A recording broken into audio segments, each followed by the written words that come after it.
नमस्कार शेतकरी मित्रांनो. तर मित्रांनो, आजच्या या व्हिडिओमध्ये तुम्हाला सांगणार आहे, जर तुम्ही फिरस्ती शेळी पालन करत असाल, अर्धबंदिस्त असेल किंवा कायम बंदिस्त शेळी पालनामध्ये तुम्ही काम करत असाल आणि संध्याकाळच्या टायमाला तुमच्या शेळ्यांना दूध हे चांगल्या पद्धतीचं येत नाही किंवा पिल्लांचं पोट भरत नाही आणि शेळ्या ह्या तुमच्या एक फिरस्ती असेल किंवा अर्धबंदिस्त असेल किंवा बंदिस्तमध्ये शेळ्यांच्या अंगावरती चकाकी येत नाही, खुराक तुम्ही चांगल्या पद्धतीचा शेळ्यांना देताय, पाला चांगल्या पद्धतीचा देताय, तरीसुद्धा आपल्या शेळ्या सुधरत नसेल तर का शेळ्या सुधरत नाही, दूध का शेळ्यांना चांगल्या पद्धतीचं येत नाही, ते तुम्हाला आज आपण या व्हिडिओमध्ये पूर्णतः बारीक सारीक गोष्टीची माहिती सांगणार आहे.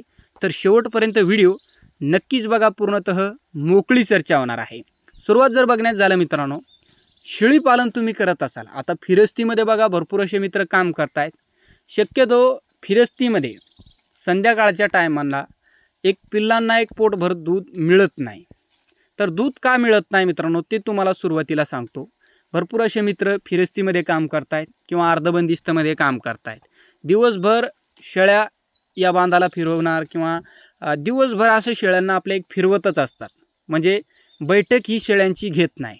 आता समोर जे तुम्ही बघतायत, आता पूर्णतः शेळ्या आपल्या 1 तासभर बसल्या होत्या आणि अजूनसुद्धा तुम्हाला दिसेल व्हिडिओमध्ये की काही बसेलच आहे.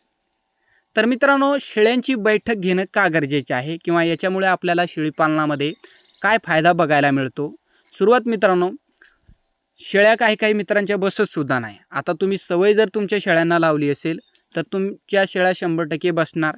आणि शेळ्या, आता काही मित्राचं असं एक कमेंटसुद्धा येतात की आमच्या शेळ्या बसतच नाही, आमच्या शेळ्या आम्ही गंज प्रयत्न करत असतो पण आमच्या शेळ्या बसत नाही. सुरुवात जे तुम्ही माझ्या शेळ्या बघताय, तर ह्या शेळ्यांचं पूर्णतः पोट भरलेलं आहे, म्हणजे एकदम पोटभर यांना आपण चारा दिला आहे आणि 2-2.5च्या एक दरम्यान आपल्या शेळ्या एक बसत असतात, रवंत करत असतात आणि रवंत केल्याच्या नंतर अजून त्यांचं एक पोट जो एक रिकामा होत असतो, पुन्हा शेळ्या त्याच लेवलने आपले एक पुन्हा पाला खात असतात आणि ते एक खाल्लेला जो पाला आहे तो एक पुन्हा जाऊन आपल्या शेळीवरती जाऊन रवंत करत असतात. मग हे रवंत केल्यामुळे आपल्याला शेळी पालनामध्ये काय फायदा मिळतो. शेळी पालनामध्ये जर तुमच्या शेळ्या एक दिवसाला तुम्ही बैठक घेत असाल, रवंत जर तुमच्या शेळ्या करत असतील, तर बघा, रवंत केल्याच्याच नंतर कोणताही तुमच्याजवळ प्राणी असेल, गाय असेल, म्हशी असेल, एचएफ गाई असेल, मेंढी असेल, शेळी असेल, जोपर्यंत रवंत करत नाही, तुम्ही किती त्याला लाख मोलाचा चारा देत असाल, जोपर्यंत त्याला रवंत करण्यासाठी तुम्ही वेळ देत नाही, तोपर्यंत त्या शेळीला दूध येत नाही.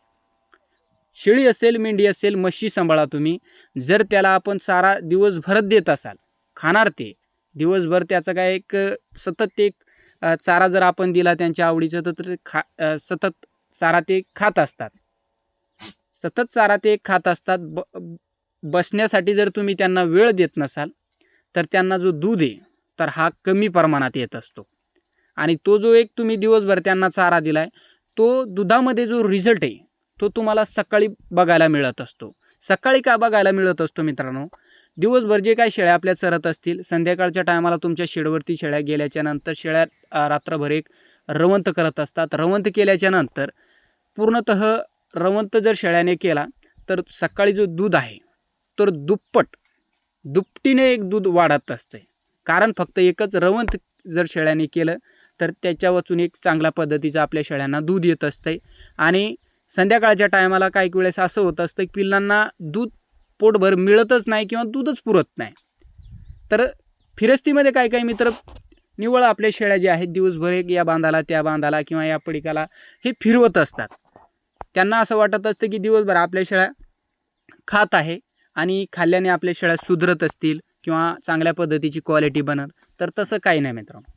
दिवसभर तुम्ही 2-2.5 तास चारा, 2-2.5 तास चारल्याच्या नंतर त्या शेळ्यांच्या, जो आपण 10ला सोडत असाल, 11-12, 1, 2, 2.5-3 तास आपण चांगल्या पद्धतीच्या शेळ्या आपल्या चारा आणि त्यांची एक बैठक दिवसातून 1 तासभर तर घ्या.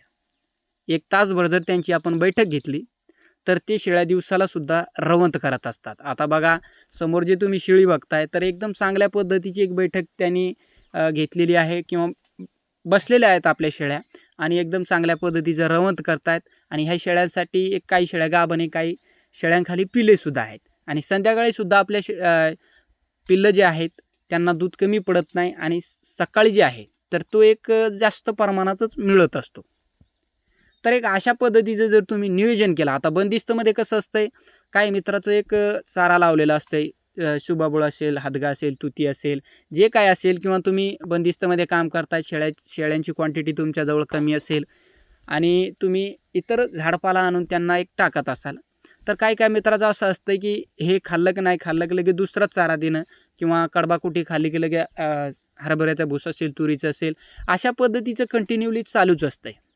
तर मित्रांनो, प्रत्येक जो तुम्ही चारा देताय तर त्याचासुद्धा टायमिंग असला पाहिजे. म्हणजे आज जर तुम्ही सर्वसाधारण सध्या जर तुम्ही एक सर्वसाधारण सोयाबीनचं भूस दिलं असेल, तर त्याच्यामध्ये थोडंसं एक अर्धा ते 1 तास गॅप ठेवा. त्याच्यानंतर तुरीचं भूस, ते अशा पद्धतीने एक हिरव्या चारा कधी द्यायची याचीसुद्धा आपण एक टाईम ठेवा. याचा जर टाईम आपण ठेवला तर एक शेळ्यांच्या एक ते शरीराला लागू होतं आणि दुधावाल्या शेळ्या असतील तर त्यांच्या एक पिल्लांना दूध हा कमी पडत नाही. आणि रवंत करण्यासाठी जर तुम्ही त्यांना वेळ देत नसाल तर शेळ्याच्या अंगावरची जी चकाकी आहे ती सुद्धा बनणार नाही. आता काही मित्राचं असं असतं की आम्ही लाख मोलाचा खुराक त्यांना देतोय, शेंगदाणा पेंड असेल, खपरी पेंड असेल, जे काय असेल, सरकी पेंड असेल, प्रत्येक पेंड आम्ही त्यांना एक मागामोलाची एक आणून देत असतो आमच्या शेळ्यांना, तरीसुद्धा शेळ्यांना दूध येत नाही किंवा शेळ्यांच्या अंगावरती चकाकी येत नाही, शेळ्या आमच्या सुधरत नाही. आता तुम्ही प्रत्येक आपले शेळ्या बघू शकता व्हिडिओमध्ये, पूर्णतः गावरान शेळ्या आहेत आपल्या, याच्यामध्ये काय क्रॉस नाही, काय नाही, पूर्णतः गावरान शेळीपालन आहे आपला, आणि तो पण आपण फिरस्तीमध्ये करतोय. आता फिरस्तीमध्ये करायचं म्हटल्यावर तर त्यांना एक आपण दिवसाला बैठक दिलीच पाहिजे, आणि ते बसल्याच्या नंतर आपल्याला सुद्धा तिथे एक आराम मिळत असतो. तर तिथे आपलासुद्धा फायदा आहे, आणि शेळी जे बसत असते तर त्याच्या शरीरासाठी ती एक फायदेशीर ठरत असते, आणि जी त्यांच्या खाली पिल्ले असतात त्या पिल्लांसाठी ते सुद्धा फायदेशीरच असते. म्हणजे दूध त्यांना सकाळ संध्याकाळ हे, सकाळी प्रत्येक प्राण्यांना एक दुपटीने एक दूध असतो, आणि संध्याकाळी जे आहे तर ते सुद्धा एक चांगल्या पद्धतीचे एक पिल्लांना दूध मिळत असतं. अशा पद्धतीने जर आपण संगोपन केला तर.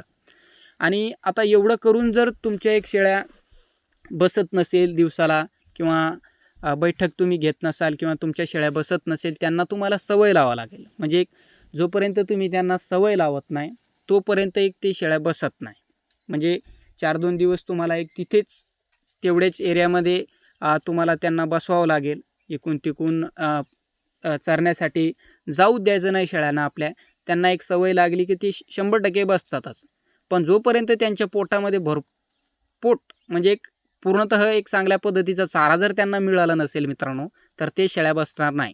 आता संपूर्ण जे शेळ्या तुम्ही बघताय आपल्या, तर पूर्णतः शेळ्या बसलेल्या होत्या आपल्या, आणि तेवढ्यातच एक आता रिमझिम पाऊस चालू झाला आहे, त्या कारणामुळे पूर्णतः शेळ्या आपल्या उठल्यात. तर मित्रांनो, एवढं करून जर तुमच्या शेळ्या सुधरत नसेल तर 100% आपण काय करा, आपल्या शेळ्यांचं एक जंतनाशक करा.